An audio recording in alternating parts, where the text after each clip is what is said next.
Hello everyone. So in today's video, I want to dispel one of those common myths I hear all the time with a driver, in as much as golfers say to me that with the driver, you want to have your weight back, you want to have your head behind the ball as you are making your strike. And the purpose of that would be to have an ascending angle of attack so you can potentially hit the ball further, okay? So what are people saying? In simple words, they are saying you need to hit up with the driver, and to do that, you have your weight back like this. Now, notwithstanding the premise of hitting up, because in reality there are options there, you don't have to hit up with a driver. But if you did want to hit up with a driver, or if you wanted to hit your driver, more importantly, better, more consistently, then I would really make sure that you forget that advice of having the weight on the back foot. The reality is, the longer the club, the more the ball is forwards in your stance, and that requires you to be more forwards as you hit the golf ball. So yes, I'll say that again. What do you need to do with a driver? The longest club in your bag, you need to have the weight the most forwards, okay?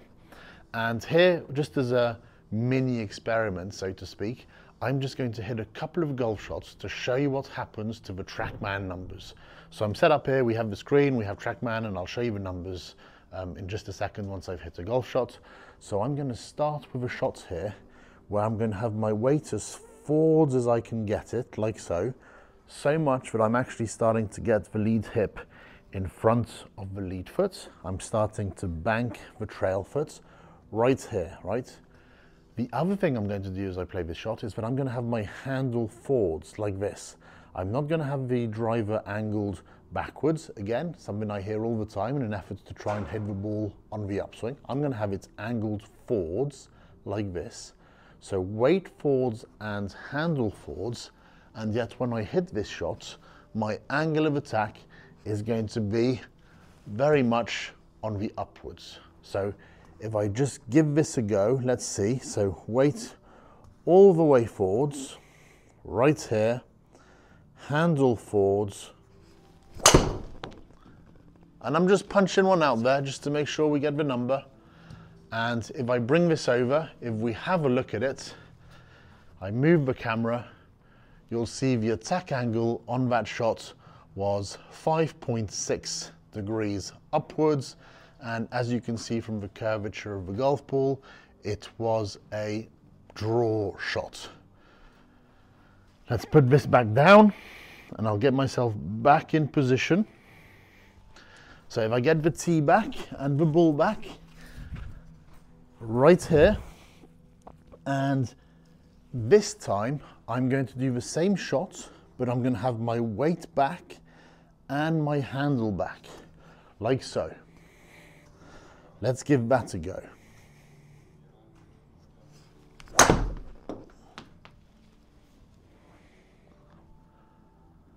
So it's got the ball flight for me.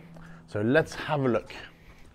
So this time, the attack angle was 4 degrees downwards, the complete opposites of the previous one with the weight forwards and handle forwards. And this was more of a fade shot, right there. So, with my weight forwards and my handle forwards, I was able to hit up on the golf ball. With my weight back and my handle back, I hit down on the golf ball. So there must be more to this than simply thinking, with my weight back, I'm going to hit up on the golf ball, because as you saw, that's not the case. So without going again into any of the details, that's really the crux of what I wanted you to understand. I just wanted to give you that demonstration so you can see it visually yourselves, so you know that if your weight's forwards and your handle's forwards, that doesn't preclude you from being able to hit up with the driver. In fact, it's likely going to help tremendously. It's also going to help you shape your ball the way you want to. It's going to help you to have that draw shot instead of the slice that you've typically played for so long, if you're one of the slicers among you watching this, okay?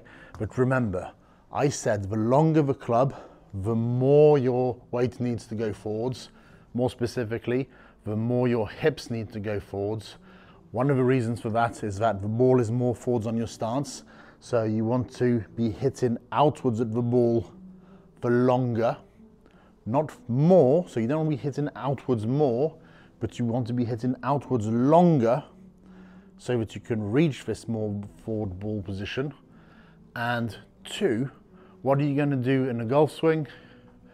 The more you're trying to create speed, the more you're going to extend. And as you come through the shots, you want to extend, but you don't want your head to pop up, a bit like a jack in the box. How do you stop the head from popping up? Well, this extension piece is replaced by a side bend piece. So the more you extend, the more you need to side bend in order to be able to maintain a steady head. And therefore, if you want to be able to play your best drives, your most consistent drives, tracing a nice arc backwards and forwards through the golf ball, you need to have that steady head. You need to have your hips going forwards. So again, if you've got driver in hand, please, please, please do not set up with your weight back, your handle back. Do not keep them back through the shot. You are meant to do the opposite. Do and you will play better golf. Thank you very much for watching the video. If you have any comments at all, then please don't hesitate to pop them down in the comments below. Likewise, if you haven't yet, then please do like and subscribe to my channel. It's absolutely going to help you play your best golf. Likewise, it will help me build a sound community of golfers all wanting to improve.